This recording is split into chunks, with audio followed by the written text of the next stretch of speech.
Hello everyone. AP EAMCET అదే అండి ఎప్సెట్ 2025కి సంబంధించి ఒక ఇంపార్టెంట్ అప్డేట్ అండి. 2024లో ఎవరైతే ఎంసెట్కి అప్లై చేశారో వాళ్ళందరికీ ఈ ప్రాబ్లం ఫేస్ చేసే ఉంటారు. సో ఆన్లైన్ అప్లికేషన్ చేసే టైంలో మీరు చేసే చిన్న చిన్న మిస్టేక్స్ వల్ల మీరు తర్వాత కౌన్సిలింగ్ టైంలో కానీ రిజల్ట్ వచ్చే టైంలో కానీ ఇబ్బంది పడాల్సి వస్తుంది. కాబట్టి ఆ ఇబ్బంది ఉండకుండా ఉండాలంటే ఇప్పుడే మీరు జాగ్రత్తగా ఆన్లైన్ అప్లికేషన్ కానివ్వండి, డీటెయిల్స్ ఏమేమి మిస్టేక్స్ చేయకూడదు అనేది ఎక్స్ప్లెయిన్ చేస్తాను. స్కిప్ చేయకుండా చూడండి, చివరి దాకా చూడండి. అలాగే ఎంసెట్ 2025 గురించి ఎవరైతే ప్రిపేర్ అవుతున్నారో మన ఛానల్ ద్వారా పీవైక్యూస్ ఓన్లీ 99 రూపీస్కే, అది కూడా ఆన్లైన్లో. అంటే మీరు ఎగ్జామ్ ఆన్లైన్లో రాస్తారు కాబట్టి సిబిఈటీలో ఆ సిబిఈటీ లాగా మీకు పీవైక్యూస్ అనేది చాప్టర్ వైజ్గా అన్ని చాప్టర్స్ అనేది మీకు ఆన్లైన్లో ఇవ్వడం జరుగుతుంది. సో మీరు ఎగ్జామినేషన్ రాసుకోవచ్చు, వాటికి సంబంధించి రిజల్ట్ అనేది చెక్ చేసుకోవచ్చు. ఏ సబ్జెక్ట్ ఏ టాపిక్లో వీక్ ఉన్నారు, ఏ టాపిక్లో స్ట్రాంగ్ ఉన్నారు, వాటికి సంబంధించి ఎక్స్ప్లెనేషన్ కూడా ఉంటుంది, మీరు చదువుకోవచ్చు. సో ఇక్కడ ఆన్లైన్లో 99 రూపీస్కే మీకు చాలా అంటే చాలా వర్తబుల్. ఎవరైతే పూర్ స్టూడెంట్స్ ఉన్నారో అలాగే మిడిల్ క్లాస్ బ్యాక్గ్రౌండ్ ఉన్నారో వాళ్ళకి కూడా షేర్ చేయండి, మీ ఫ్రెండ్స్కి షేర్ చేయండి. మీరు తీసుకోకపోయినా వాళ్ళకు కూడా హెల్ప్ అవ్వచ్చు.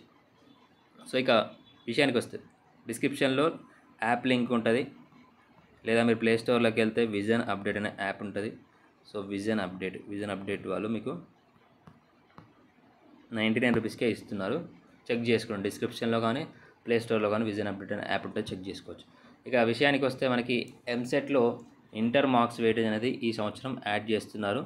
ఇంటర్ వెయిటేజ్ చాలామంది స్టూడెంట్స్ ఈ వెయిటేజ్ రాకపోవడం వల్ల ప్రీవియస్ ఇయర్ సెకండ్ ర్యాంక్స్ అనేది ఇచ్చే టైంలో, అంటే రిజల్ట్ ఇచ్చే టైంలో చాలామంది స్టూడెంట్స్కి ర్యాంక్స్ ఇష్యూ కాలేదు. మీకు ఎంసెట్లో మీకు వచ్చిన ర్యాంక్ బేస్ చేసుకునే కౌన్సిలింగ్ ఉంటుంది. అంటే ఎంసెట్లో వచ్చిన మార్కులు అలాగే ఇంటర్లో వచ్చిన మార్కులు. ఎంసెట్లో మనకి టోటల్గా 160 మార్క్స్ ఉంటాయి, ఇంటర్లో మనకి టోటల్గా 600 మార్క్స్ ఉంటాయి. అంటే optional subjects maths, physics, chemistry కానీ, లేదా బాటనీ, జువాలజీ, ఫిజిక్స్, కెమిస్ట్రీ కానీ. సో ఇప్పుడు ఎంసెట్ వెయిటేజ్ ఎలా ఉంటుందంటే ఎంసెట్లో 75% వెయిటేజ్, అలాగే ఇంటర్ మార్క్స్ నుంచి 25% వెయిటేజ్. సో 75% నుండి అంటే 160 నుండి 75 మార్క్స్, 160కి మీకు 160 వస్తే 75 మార్క్స్ వస్తాయి. అలాగే 600కి 600 వస్తే మీకు 25% వెయిటేజ్, 25 మార్క్స్ వస్తాయి. టోటల్గా మనకి ఎంత 100 మార్క్స్. 100 మార్క్స్కి మీకు ఎంతమందికి 100 మార్క్స్ వచ్చాయి, వీటన్నిటికి సంబంధించి నార్మలైజేషన్ ప్రాసెస్ అని ఉంటుంది. ఆ ప్రాసెస్ తర్వాత ఎక్స్ప్లెయిన్ చేస్తాను. టోటల్గా మనకి 100 మార్క్స్ ఉంటాయి. 100 మార్క్స్ని బేస్ చేసుకొని మీకు ర్యాంక్స్ అనేది ఇష్యూ చేయడం జరుగుతుంది. సో ఇక్కడ ఒకవేళ మీకు ఇంటర్మీడియట్కి సంబంధించి మార్కులు లేవు, అప్డేట్ కాలేదు, అప్పుడు మీకు ఎలా మరి ర్యాంక్స్ ఎలా ఇవ్వాలి? సో ర్యాంక్స్ అనేది ఇవ్వరు. సో మళ్ళీ సెకండ్ టైం మళ్ళీ ఒక ప్రాసెస్ ఉంటుంది. సో ఇంటర్ మార్క్స్ వెయిటేజ్ లేకపోవడం వల్ల చాలామంది స్టూడెంట్స్ ప్రతి సంవత్సరం చాలా ఇబ్బందులు ఫేస్ చేస్తున్నారు. ఎందుకు ఇబ్బందులు ఫేస్ చేస్తున్నారు? కొంతమంది స్టూడెంట్స్ ఏమో ఏపీ ఇంటర్మీడియట్ బోర్డు వాళ్ళు ఫేస్ చేస్తారు, కొంతమంది ఏమో అదర్ బోర్డ్ స్టూడెంట్స్ అంటే సిబిఎస్ఈ, ఐసిఎస్సి, అలాగే తెలంగాణలో ఇంటర్మీడియట్ చేసిన వాళ్ళు కానివ్వండి, లేదా అదర్ స్టేట్లో ఇంటర్మీడియట్ చేసిన వాళ్ళు కానివ్వండి, అంటే ఏపీ లోకల్ అయ్యి అదర్ స్టేట్స్లో ఇంటర్మీడియట్ చేసిన వాళ్ళు కానివ్వండి, వీళ్ళందరికీ ర్యాంక్స్ అనేది ఇష్యూ కావు. సో ఎందుకు ఇష్యూ కావు? ఇంటర్మీడియట్ పర్టికులర్గా మీరు ఆన్లైన్ అప్లికేషన్ ఫిలప్ చేసే టైంలో ఇంటర్ హాల్ టికెట్, ఇంటర్కి సంబంధించి సెకండ్ ఇయర్ హాల్ టికెట్ అనేది చాలామంది మిస్టేక్ చేస్తారు, రాంగ్ ఇస్తారు. ఏదో ఒక నెంబర్ రాంగ్ ఇవ్వడం, లేదా సెకండ్ ఇయర్కి బదులు ఫస్ట్ ఇయర్ హాల్ టికెట్ ఇవ్వడం. సో ఇలా చాలా మిస్టేక్ చేస్తారు. సో ఇది ప్రతి సంవత్సరం చేసే మిస్టేక్సే, మళ్ళీ చేయకూడదని ఇప్పుడు ముందే చెప్తున్నాను. ఇక్కడ హాల్ టికెట్స్ మిస్టేక్ ఇవ్వడం వల్ల ఏమవుతుంది? ఇక ఎంసెట్ రిజల్ట్ ఇచ్చే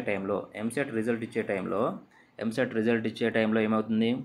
ఐపీఈ అంటే ఇంటర్మీడియట్స్కి సంబంధించి పర్టికులర్గా హాల్ టికెట్కి సంబంధించి కొడితే హాల్ టికెట్ అంటే పర్టికులర్ డేటా, అంటే ఇంటర్ నుండి పర్టికులర్గా డేటా అనేది రావడం జరుగుతుంది. సో మీకు ఆప్షనల్ సబ్జెక్ట్స్లో ఎన్ని మార్క్స్ వచ్చాయి, అలాగే టోటల్గా ఎన్ని మార్క్స్ వచ్చాయి అనేది మీ ఇంటర్మీడియట్ హాల్ టికెట్ కొడితే డేటా వస్తుంది. అంటే ఏపీ స్టూడెంట్ అయితే నార్మల్గా ఏపీ ఇంటర్మీడియట్ బోర్డే కాబట్టి సో ఆ డేటా అనేది వెబ్సైట్ బోర్డు వాళ్ళకి షేర్ చేస్తుంది.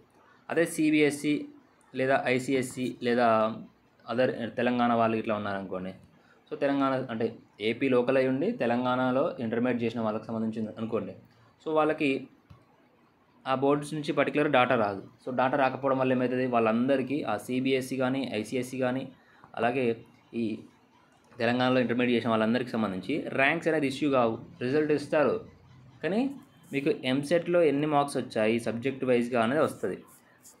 సో ఇది వస్తుంది, కానీ ర్యాంక్ దగ్గర ఏమని చూపిస్తుంది, intermediate marks 10+2 marks are not available అని వస్తుంది, లేదా ఎంటీగా చూపెట్టడం జరుగుతుంది.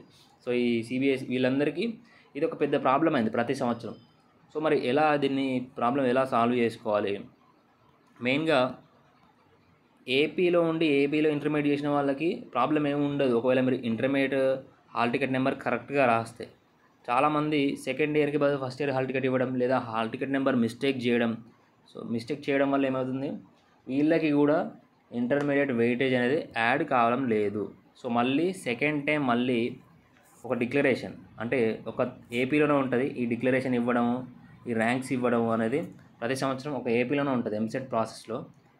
తెలంగాణలో అయితే ఇలా ఉండదు, డైరెక్ట్గా ఏపీ వెయిటేజ్ ఉండదు కాబట్టి డైరెక్ట్గా ర్యాంక్స్ ఇచ్చేస్తారు.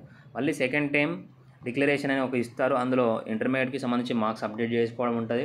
మళ్ళీ సెకండ్ టైం మీకు ర్యాంక్స్ అనేది అలాట్ చేయడం జరుగుతుంది. సో ఇది కూడా మనకి ఏపీలోనే ఉంటుంది, సెకండ్ టైం కూడా ర్యాంక్స్ ఇవ్వడం. ఈ సెకండ్ టైం ర్యాంక్స్ ఇవ్వడం వల్ల మిగతా వాళ్ళకి ఏం ఎఫెక్ట్ పడదు, ఫస్ట్ టైం ర్యాంక్ వచ్చిన వాళ్ళకి. సో ఇప్పుడు ఐపీ మార్క్స్ లేకపోవడం వల్ల ర్యాంక్స్ ఇష్యూ కాని వాళ్ళకి మాత్రమే ఇప్పుడు ర్యాంక్స్ అనేది ఇష్యూ చేయడం జరుగుతుంది.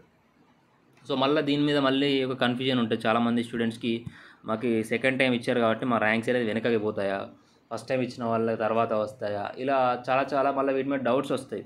ఈ ఐపీ మళ్ళీ వెయిటేజ్ ఇంటర్ వెయిటేజ్ యాడ్ చేసే టైంలో కూడా, ఆ డిక్లరేషన్ చేసే టైంలో కూడా మనకి డిక్లరేషన్ ఎలా ఇవ్వాలి అనేది కూడా డౌట్ ఉంటుంది.